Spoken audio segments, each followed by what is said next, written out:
All right, you're about to tune into a conversation between me, my partner, Clay Robbins, who is also the founder of Coliseum, Solana's kind of premier hackathon incubation early stage effort, and Raj Parekh, who is the founder of Portal. We backed Raj years ago before stables were cool, and they're now obviously one of the topics that everybody agrees is going to happen. It has gone fully consensus. So rather than keep it on a whiteboard in our office or contain it to a tweet thread, we invited Raj to jump on with us, turn the cameras on, and have a conversation about what it really means to be building in stables, where the opportunities are and what the problems are. Clay, Raj, is stables the new safe word for all the normie VCs that want to get into crypto?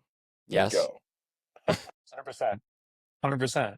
I mean, I've seen folks out of the woodwork like now that have never touched crypto or even had a thesis about it, now looking at stable coins. So I'm seeing it firsthand. And what do you think? What's at the root of that? Why do you think it makes it safe for people that are more generalist consensus VCs? You see like boring use cases that come from it. It's no longer the flashy like protocol, smart contracty stuff. It's remittances. Like, yeah, people have been doing that for decades. It's like payroll. It's these types of boring use cases that folks are like, wait, I can get behind that. You're telling me there's a better way of doing more boring use cases that have, billions and billions of dollars in volume already today. Like, I can get behind that.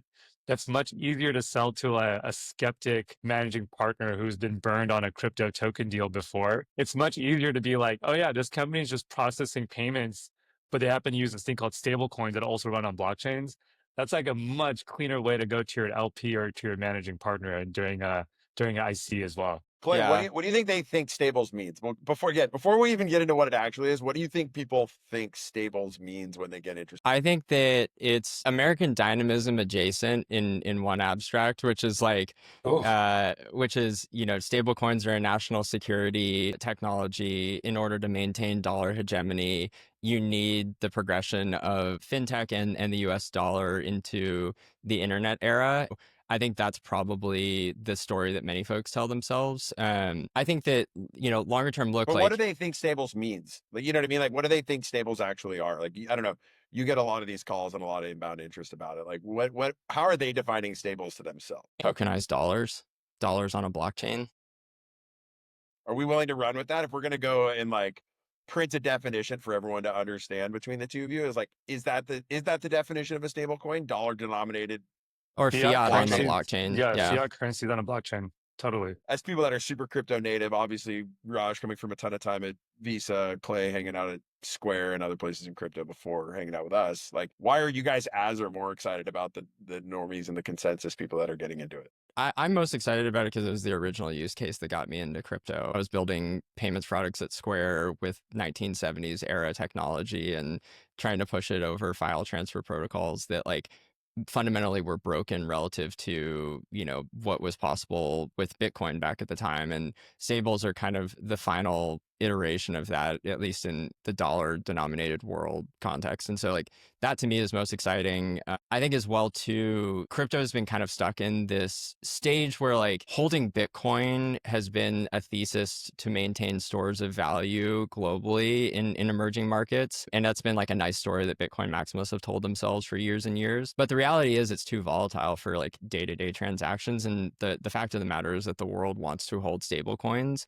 And so I think that's why it's found product market fit so quickly, is that, cheap, easy access to dollars that oftentimes are largely inefficient to access and have a high transaction cost or a black market associated with it are things that people want today. And so it's a use case for crypto today relative to sort of the dollar fiat world collapses. And so you need a stable store of value story that Bitcoin has been for years and years. What's your take, Raj? Like, why are you more excited about stables than ever? I mean, just to, piggyback off of Clay, I started my career at, payments, fintech. I'll one up Clay a little bit and say, like, I was working at a company that was using 1960s technology, using mainframes to like reconcile and move transactions and like hooking it to all these banks. And then when I discovered blockchains, I'm like, wait, open source infrastructure that allows you to move money anywhere in the world globally, which is like what Visa's been trying to do and do more of. And I'm like, wait, it's just code and it just sits there and there's an entire ecosystem around it. Once I saw that you could put dollars on a blockchain and it's like There's like trust assumptions. There's all that's kind of built into it. And now it's hitting escape velocity. I'm like, I still remember the time when I was going to like Visa executives and showing there's like $20 million of stable coins. And I was like showing this cute little chart where like, hey, here's like dollars on a blockchain. And by the way, this is going to be really big. And I remember them just looking at me and saying, $20 million, that's nothing. And then you fast forward to today and you're like, wait, 200 billion in circulating supply? Like that's massive.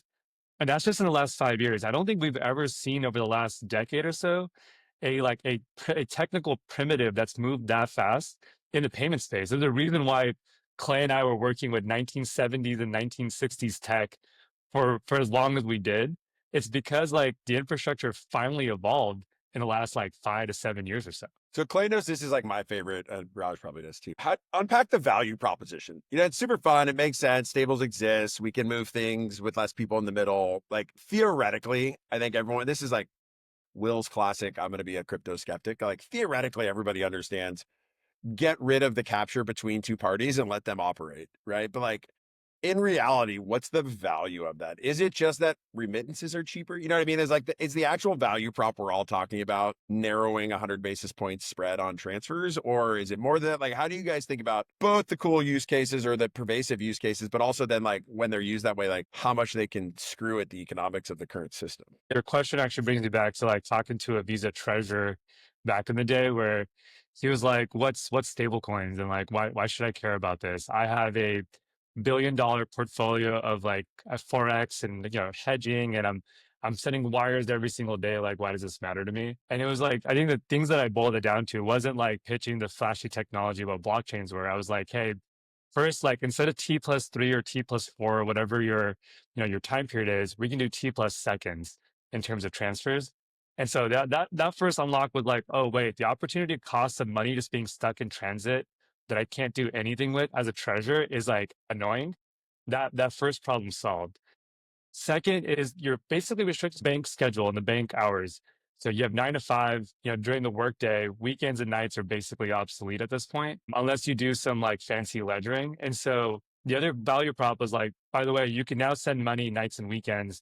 You don't have to be worried about your Monday coming in and now you're like aggregating volume from Saturday and Sunday in order to make do with all these payments out there. You can actually sequentially do things appropriately.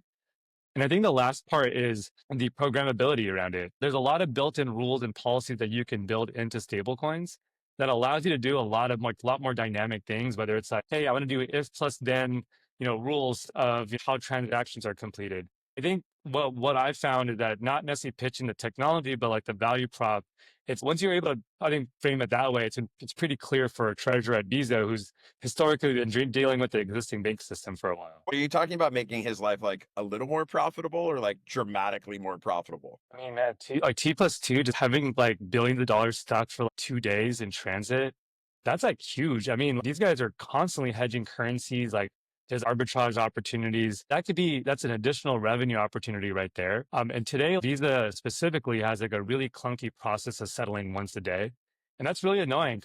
There's times that like there's a cutoff and it comes right in between. And then they're like, damn, that transaction should have actually gone to this batch. And now we're delayed in selling this transaction afterwards. And we're like, dude, why don't you just settle 5 or 6 times a day? Why don't you do it in the evenings if there's an emergency settlement you have to complete as well? Those are just like a few quick things where it's just huge revenue opportunity cost goes down. And now you can actually build new strategies into your workflow that you could have never imagined before as well. Well, maybe you can take it more to the consumer side.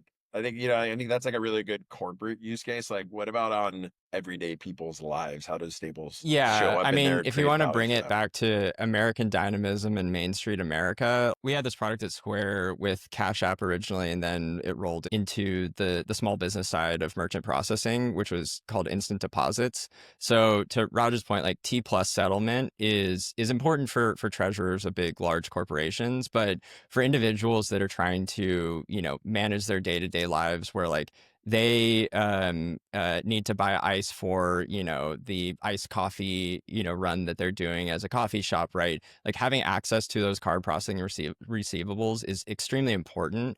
And in fact, like many businesses were paying 100 basis points to Square in order to, you know, access that cash flow in a way that, went outside of banking hours. And so the latent demand is there both on the consumer and business side, whether it's, paying day-to-day expenses, meeting rent, for individual consumers that are receiving deposits into peer-to-peer payments applications like Cash App. But then I think too, is it's a lever for market expansion, right? Today, as a consumer fintech company, you would have to go and get all of the requisite licenses in every single market that you wanted to expand to. And there's always this sort of legal cost versus risk versus market size question. And that kind of stablecoins can throw that out the door, where if you have a stored balance in stables, you can go global tomorrow, which I think is really important in terms of opening the aperture to markets that otherwise maybe not be accessed from a consumer perspective because of that overhead to enter the market, or two, because of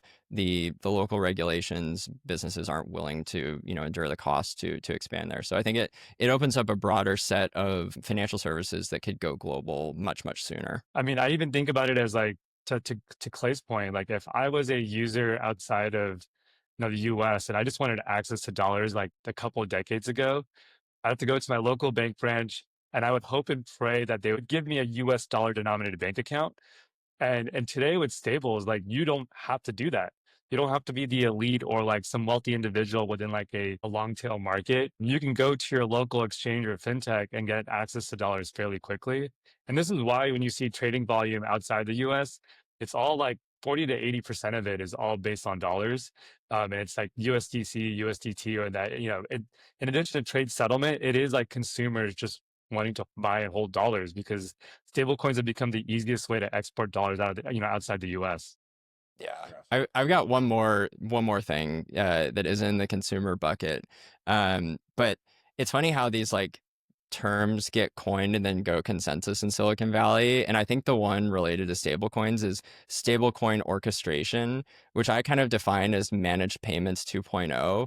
And the way to think about this is like if you're Airbnb, your Uber, your Grab, one of these marketplaces that has really complex flows in terms of payouts or orchestration of fund flows across different jurisdictions, you have to hire a massive team to do that, from a compliance and headcount perspective all the way through to like how do you individually manage the different bank accounts and last mile payments rails that support each of the markets that you want to expand to. So it's a derivative of like the fintech can go global, but very, very specific to any complex payments flow and the compliance associated with it that was traditionally managed payments is kind of solved in many ways by stablecoin orchestration. All right. Let's assume the world should work this way. I think let's get into like what Raj does specifically at Portal.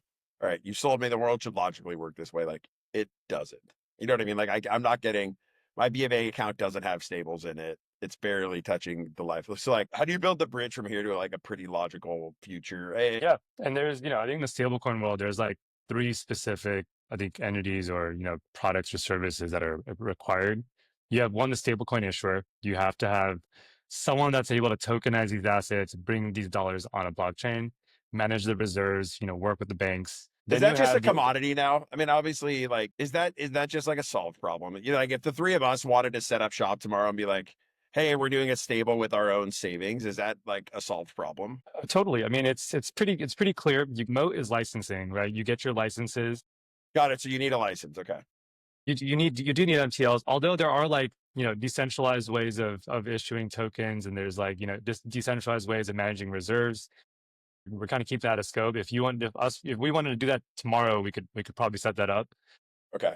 The issuance in itself, it's pretty straightforward. There's the licensed way, the unlicensed way. There's the economics where you're earning interest on the underlying reserves in some capacity. And historically, the issuers kept all of that. They said, hey, we're going to make billions and billions of dollars of this. And now a new class of issuers are coming out. They're like, oh, wait, we can't compete with the incumbents that way. We're going to give all these economics away.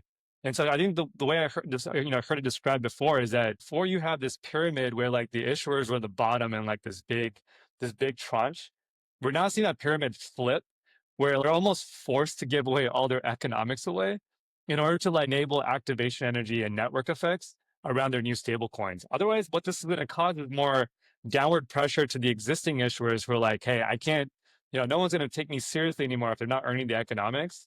And so this is like the competitive dynamic that you're seeing take place between the incumbent issuers and like the new class of issuers that are coming out. All right. People issue stablecoins. What's next? What else does it need to show up in my life? You need a developer platform. We work with long tail developers, enterprises, everyone in between. Just because a token exists out there doesn't mean you have a platform or products and services that you could actually enable around it. You need to build a mobile app. You need to build a web app. You need security tooling. You need compliance tooling. You need embedded wallets. You need to be able to broadcast these transactions on chain. All those different building blocks is basically what Portal builds. And we've built all that from the ground up, where you want to do OFAC sanction screening on all these transactions. You want to broadcast transactions to Solana, to the EVM world. You should be able to do that also. And by the way, these new class of developers that are coming out, they're not crypto natives. They're like, they've worked at a old fintech or a remittance company, and they're like, Raj, can you just give us the answers to the test? Can you just tell us like what we need to do so we can enable stablecoins? Because my manager or my CEO is now saying we need to build a stablecoin product. And so you're starting to see like the early glimpses of shift from crypto natives being like the primary developers in the ecosystem to like these new class of developers who need all this abstracted away so that they can enable the right user experience for their users. And that's what Portal does. Bridge is obviously the elephant in the room. Like how do you talk about like where does Bridge fall in that? That's the third piece. That's the stablecoin orchestration. And I bucket them as like stablecoin orchestration is a great rebrand to like what Clay mentioned, but it's really on and off ramps. And we've had on and off ramps for many years. You have on and off ramps in the US, which is what Bridge is. You have the FX currencies across other markets where they go from Naira to USDT. But that's like that's the last piece. If you really want to internationalize a product, you need the stablecoin issuer to actually issue a legitimate token. You need a developer platform that can build out product and services around it. And then you need some type of hook to like long tail markets, FX, on and off ramps across different markets. And that's like your three pieces of the pie. I think the fourth is trust and brand, which is much squishier. But I do think that from a consumer and business perspective, especially for a novel technology, you need that component in order to drive distribution. What are the bets on how long till stables show up in a BMA checking? Well, I think the funny thing is like in the US specifically, we've got like domestic systems have been solved for a long time. Like I find it hard to believe that stablecoins are going to disrupt domestic RTP systems or domestic bank accounts, especially in the US. I actually think that the real I think play for stablecoins is being the connective tissue between domestic RTP systems and then predominantly be like a dollar account outside the US. Like if I'm the US, I'm pretty happy with my Chase or my Bank of America dollar account. Like I get that all day, every day. But if I'm in Mexico, I'm in Brazil, and now I'm like, I don't like my local currency. I want access to dollars. Stablecoins become really interesting. And then when you connect PIX in Brazil with UPI to like Fed now in the US and stablecoins become a connected tissue between that, then you start to see like the whole moat that Swift has built for the last 50 years or so start to erode pretty quickly, where what they charge between like $25 to $50 sometimes and takes 5 to 7 days, that compression is going to happen before our very eyes. Any other hot takes? Stablecoins won't work in the US because we care too much about consumer protection, and the fact that you can't reverse transactions on stablecoins because it's on a blockchain is like a fundamental problem. Stablecoins won't work in the US because we care too much about individual privacy, and being able to surveil people's payments flows on chain is actually like a huge violation of that financial privacy. It's also a blocker for enterprises as well too. Like Apple isn't going to want the market to know how much it's paying Foxconn, on a quarterly basis ahead of new iPhone production figures releases. So privacy and consumer protection are probably the two biggest blockers to material adoption at scale for the lion's share of payments flows in the US, at least. I'll just say, like, don't believe the narratives that the incumbents are saying about stablecoins. They're all secretly exploring it or building teams around it. They know it's gonna impact their business in one way or another. They're not going to publicly ever admit that to you until they actually have a product team ready to roll. But all of them are secretly working on it as we speak. I think we end on that. That was good. Anything else? No. Sweet. At some point, we got to talk Lakers, Warriors, and the NBA at some point, Will. But I don't want to talk about I'm almost ready to talk about it, Raj. I need like another 4-1. I need another 4-1 run and a 3-3 run out of the Lakers, but we can be on record. We can be on record that I'm at least willing to talk about it, which is a lot farther than I was in November. We can have the hot take that I was very sure the Warriors. I was consistently calling the Warriors a very unserious team, and I'm willing to walk that back now. Yeah. I mean, I could say the same for the Lakers now with Luka. So we'll see what happens. Thanks for making it through all of that.